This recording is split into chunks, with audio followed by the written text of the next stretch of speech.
पर्यटकों के साथ जो आतंकी हमला हुआ है, कानपुर का एक परिवार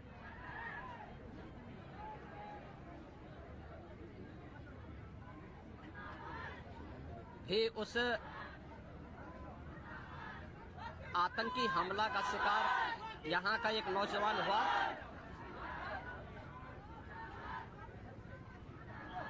शुभम द्विवेदी 2 महीने पहले ही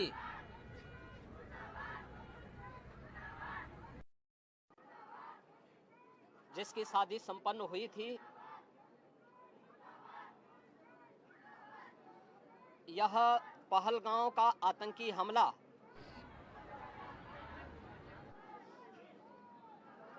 यह एक क्रूर, बीभत्स,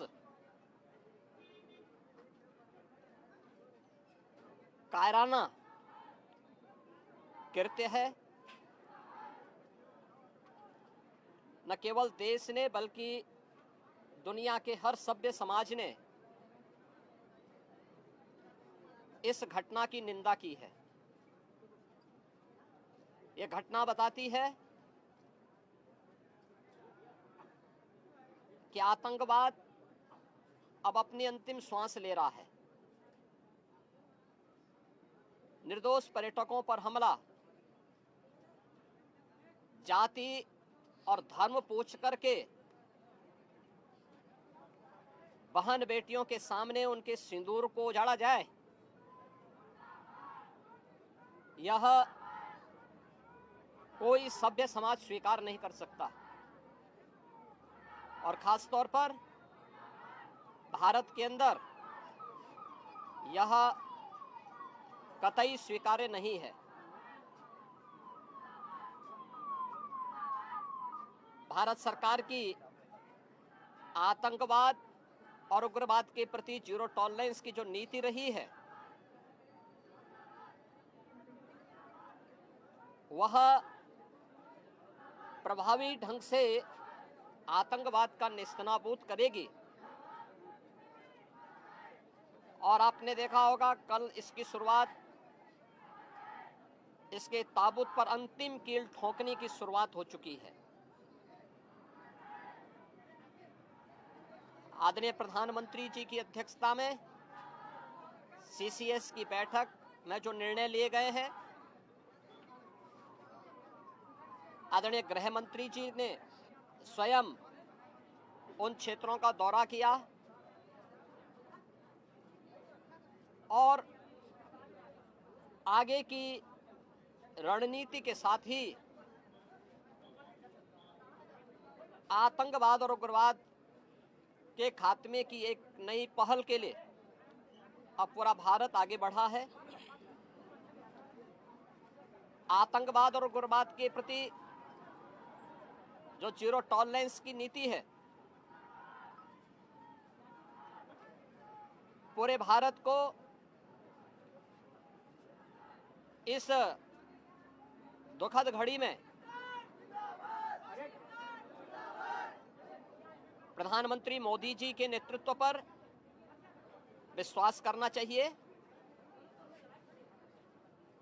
मैंने अभी शुभम द्विवेदी के परिवार के सभी सदस्यों से मुलाकात की है।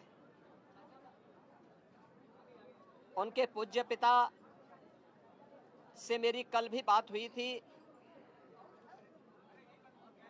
और रात्रि में ही उनकी बॉडी यहाँ पर आई है। पार्थिव शरीर अंतिम संस्कार की प्रक्रिया के लिए अब आगे प्रस्थान कर रहा है। परिवार दुखित है। शुभम द्विवेदी परिवार का एकमात्र पुत्र था। 2 महीने पहले ही उसकी शादी हुई थी। परिवार दुखित है। मैं दिवंगत आत्मा की शांति की कामना करता हूं परिवार के लोगों के प्रति हमारी पूरी संवेदना है। दुख की इस घड़ी में पूरा देश इस अमानवीय और बर्बर कृत्य की निंदा करता है और इस बात के लिए भी हम आश्वस्त करते हैं कि जिस तरीके से वहां पर जो कृत्य उन आतंकवादियों ने किए हैं,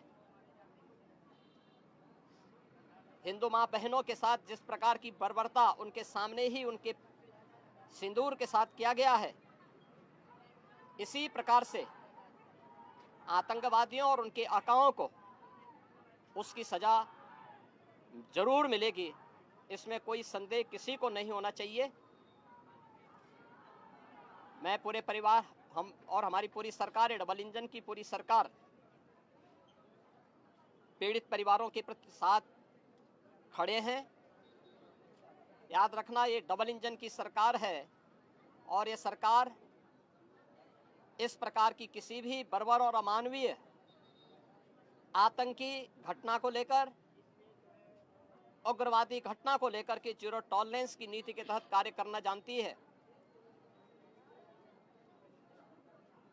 यह वह सरकार नहीं जो आतंकवादियों पर दायर मुकदमों को वापस लेती हो या वहां पर भी अपना वोट बैंक देखती हो। पूरी सख्ती से ऐसे तत्वों के विषैले फनों को कुचलने का कार्य होगा जिन लोगों ने आतंकी घटना को अंजाम दिया है या इस साजिश का हिस्सा बने हैं। यह जीरो टॉलरेंस की नीति देखने को मिलेगी और हर व्यक्ति इस घटना के जो परिणाम अब सामने आएंगे उसको भी देखेगा।